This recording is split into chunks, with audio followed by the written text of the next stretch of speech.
আসসালামু আলাইকুম ভাই ব্রাদার, কি অবস্থা? আশা করি সবাই ভালো আছেন।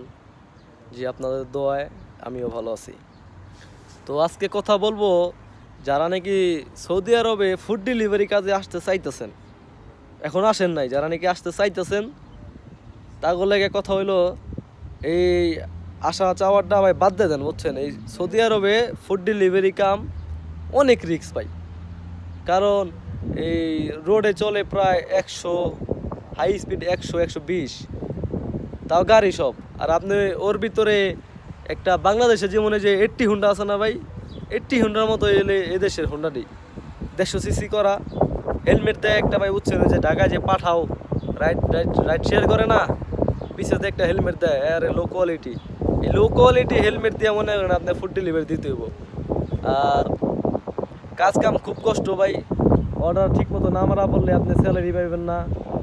আর সারাটা দিন মনে করেন যে রোদে পড়ে থাকতে হবো। এর লেগে কিছু কাজ শিখে আসেন দেশ থেকে, জানি বিদেশে এসে কষ্ট না করতে হবে ভাই।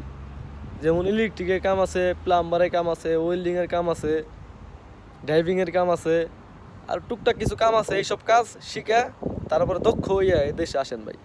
অদক্ষ হইয়া কেউ ভাই বিদেশে আসেন না, বুঝছেন? বিদেশের অবস্থা এখন খুবই খারাপ ভাই।